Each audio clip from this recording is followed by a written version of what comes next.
Do you think your job title matters? Absolutely. You think so? Absolutely. Because I think what the job title does is I guess a job title with no instructions and responsibilities maybe is a waste of time. But the whole idea of a title is because with that title comes responsibilities and expectations.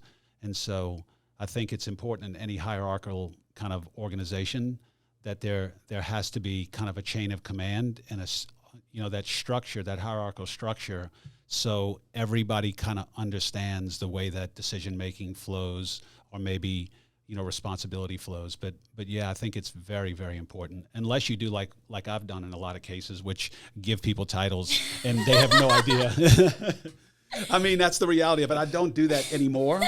But shit, I used to make everybody a VP. You want to be a VP? I don't give a damn. That was kind of where the discussion kind of came. Yeah. But I've changed my perspective now, because that works when you're small. It doesn't work as you scale. So think about it. Right now, everybody has a lot of interaction with everybody right now. At some point, as an organization grows, you're only as strong as the processes and systems that you put in place. And so without that structure, what happens to it? The whole chain of command breaks down. The decision-making process breaks down. It becomes a free-for-all. So I think it's 100%. When you're small, you don't think about these things a lot, but as you scale and as you grow, that's what they say. When you're small, everybody's very fuzzy defined in Swiss Army knives in general. You're hiring people that have multiple capabilities. Maybe they can't do all of them really, really good, but the combination of them, and that's all you can afford at that point. But as you scale, you have to get people more focused on individual things and not with such a broad area of responsibility. So Ryan asked this question when you were out of town. He said, how come you only ever run into VP of sales? Who is the president of sales? Is there a president, or is that just the CEO? Yeah, some of the stuff. Yeah, it just depends, But it just depends. These big companies, they might have chief sales officers, like a new thing now, and then he might have regional people that report to him, and then regional people might have local people that report to them. So it just depends on how big your organization is and how tight you want the controls to be, because remember, you're a mouthpiece for the next layer. They have to be the mouthpiece to the next layer. So how much does the message get watered down from when this person says it till it gets to the end person? So that's why you have to have good, competent checks and balances in place in this structure that we're talking about, because otherwise, by the time if there's no controls in place, by the time it gets down to the bottom, who knows if they're saying the same thing that the guy at the top said to say. I also think it gives an employee a sense of pride, like to people outside of your organization. Yeah. When you're, I'm a director of this, or I'm a chief executive of this. No question. It empowers. That's why, if it floated your boat and it made you happy, put whatever you want on your business card, whatever you need to empower you to go in there and present the product the way that it should be presented as an expert. Put whatever title you need on there. And guess what? If you put a big title on there, that means you have a big bag to carry. You got big shoes to fill. That's right. Well, and I think that's one of the things that... But it's not the right way to do this, just to leave it open now. Just so I understand, this was the old Sean. That's not the way I do things anymore for anybody. I think that was part of the debate that we were having earlier with it, was that sometimes it gets watered down because like what you had said, I think it's important to have a title if it actually is structured in the right way, not necessarily to be fluff. Because I know a lot of times when we're trying to do business cards here, even like with Denise or Katie, or that, it's like, so what is my title? Because a lot of times we do a lot of different things. Yeah. So trying to define that title, because it shifts based off of what you're actually doing or where it's going to be used. But I do think it is important if you're trying to reach out to somebody that has that direct relation to, because you're going to be looking for that person with the title. And LinkedIn's like one of the best places to kind of really target that audience, and it's all based off of titles. So that's where I do think it plays a big role. But a lot of times it's being abused, and it's not necessarily the way it should be. Yeah, because there's a certain expectation of somebody that's a vice president, right? If you see that this guy's the vice president, okay, what's he a vice president of?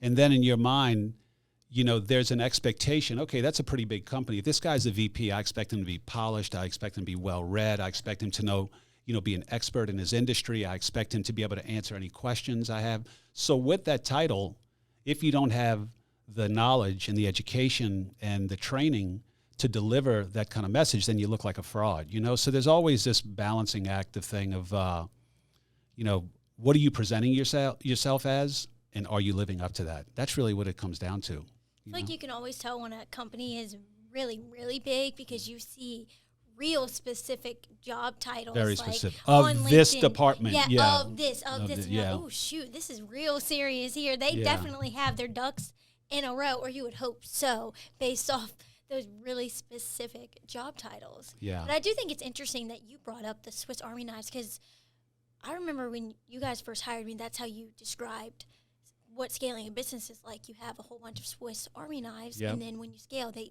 get sharper because you can then have more people dedicated to certain things. That's right.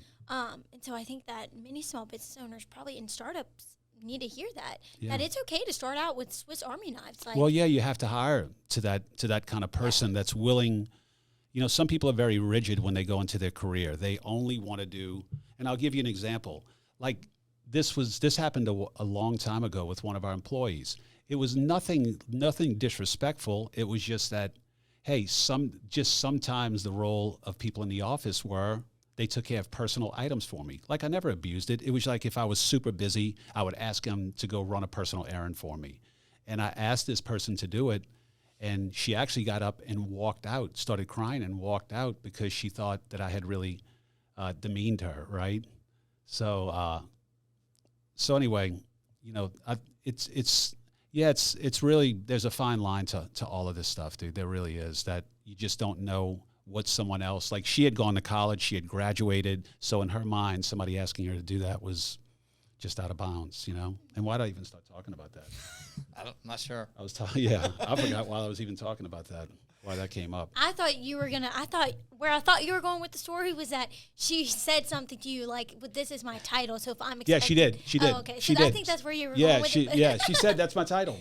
She goes, this is what my job, this is what you hired me to do. So not my job outside of that scope. And dude, I had to go chase. She was a great employee. She wound up leaving not that long afterwards, and she became an author. She didn't go back to work, and she wrote books, and she went and hiked these long trails. She was like a really neat kind of girl, like should have been out in nature all the time. Wow. Yeah. But she didn't like it. I asked her to go do something for me, and she was gone. She was a gone pecan. Well, I guess she was good at putting up boundaries. She needed to draw a line in the sand right there. Which, listen, it was my bad, you know. I apologized and moved on. What can you do? I didn't mean anything malicious by it. It seems to me when you're smaller, you want to hire people that don't take themselves so serious. That's where I was going with this too, and that understand this is where we're coming from. And dude, shit, sometimes we might ask you sometimes to do something that's a little bit out of the ordinary. You just got to be flexible, you know, and you can hire people that you know fit that ideology. When you hire people, you can tell, you can throw some scenarios at them when you're interviewing them and just see how they react to things, you know, and if they're rigid and if they're not. It's just not good to have really rigid people in a small organization because you might need them to do just about anything. Well, the way I look at it too is that, especially if you're newer to the company, like the more you can learn, like the quicker you can learn how to do different things, I think the quicker makes you yourself more valuable. Yeah, that's what I'm saying. Yep, absolutely. Yeah, but I also think that like the whole aspect of being a team player, you know, like to what Sean was saying, as far as like asking certain things of people. Not that Sean would never do those things himself. It's like, you know, I'll take out the trash. Sean will take out the trash. Angelina will take out the trash. You know, it's not like we would ever ask anybody to do that if we couldn't do it ourselves. Yeah. So I think that's just part of being a team and trying to evaluate that. You know, like, do you think there's certain questions that you ask, like in an interview? Or how do you get your feel for that? Like, what would you ask? I would just paint a scenario, probably similar to the one that I got my ass handed to me on, and you know, like. If something like this, if maybe I'll lose my mind one day and I ask you to do something for me that is really outside of the scope, but it's something, it's a personal errand. How would you feel about that? And if somebody was up front with me and said, listen, I just wouldn't appreciate somebody asking me to do that, then I think I would understand, okay, here's where they were like really rigid, or they could kind of go with it or whatever, just to see how somebody reacts to it. Not that I've corrected this now and I don't ask people to do this anymore, but you never know what's going to come up. And this was a real trigger, dude. Like, this girl was like one of my favorite people, and then she was an amazing person, and then that one question, all that went away. So if I would have known she was rigid, who knows? I probably would have hired her anyway. But I would have known that, hey, that's probably out of bounds. So it helps me too, just because I don't ever want to overstep a boundary, because it's never out of maliciousness or anything like that. But some people might take it that way. So just kind of knowing what you got in the house, knowing how serious people take themselves, how dug in they are to certain things that they've accomplished in their life that puts them in their mind at a certain place that doesn't require them to do certain things. You can find all that stuff out very easy in the interview, just talking to people and bringing up scenarios like that, or just through, you can kind of just tell, how rigid somebody is or not. In some cases, when it comes to accounting and numbers, you want somebody that's rigid. They see the world black and white. But in some cases, you're going to have to roll with the punches sometimes. You need somebody that's a little more adaptable. So yeah, but you can get a feel for people. Usually people that are in it to win it, and they really want to come in and make an impact. Something that's very consistent with that is they're somewhat flexible.